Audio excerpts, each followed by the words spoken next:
Viewers, আজকের ভিডিওতে আমি দেখাবো কিভাবে আপনারা ভিপিএন ছাড়াই ফেসবুক চালাতে পারেন। কারণ হচ্ছে বর্তমান সময়ে অনেকেই ফেসবুক চালাতে পারছেন না, যার জন্য তারা ভিপিএন ইউজ করতেছেন এবং অনেকে অসতর্কতাবশত যে কোনো একটা ভিপিএন ইউজ করতেছেন। তবে এ বিষয়ে আমাদের অবশ্যই সতর্ক হওয়া উচিত। তার কারণ হচ্ছে অনেক হ্যাকার কোনো একটা ভিপিএন ডেভেলপ করলো এবং সেটা আপনি ইউজ করলেন না জেনেই, সে কিন্তু আপনার ফোনের সমস্ত তথ্য নিয়ে আপনার ক্ষতি করতে পারে। তবে যেসব ভিপিএন আমাদের পরিচিত বা যেটা প্রিমিয়াম, সেটা আমাদের টাকা দিয়ে ব্যবহার করতে হয়, যেটা আমরা কিনতে সবসময় সক্ষম হই না। এবং ফ্রি ভিপিএন গুলো সবসময় অনিরাপদ হয়ে থাকে। তার কারণ হচ্ছে আপনার ফোনে অনেক banking apps, mobile banking apps থাকতে পারে।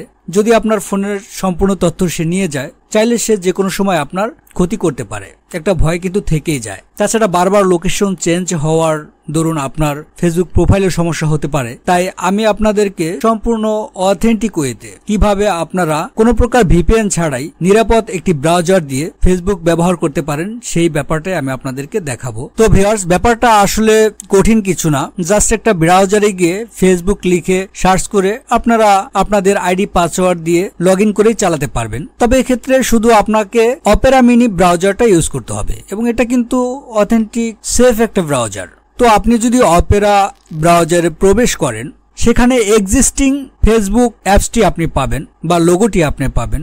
আপনি সরাসরি সেখানে ক্লিক করতে পারেন। যদি সেটা না থাকে, আপনি জাস্ট লিখে সার্চ দিতে পারেন এম ফেসবুক, তাহলে আপনার ফেসবুকের ইন্টারফেসটা চলে আসবে। তারপর আপনাকে যেটা করতে হবে, আপনার আইডি পাসওয়ার্ড দিয়ে লগ ইন করে আপনি আপনার ফেসবুকটা কন্টিনিউ করতে পারবেন। ফেসবুকে ঢুকে আপনারা যেমন আইডি পাসওয়ার্ড দিয়ে লগ ইন করে ফেসবুক চালান, ঠিক এই অপেরা মিনি ব্রাউজারে আপনারা সেটাই করবেন।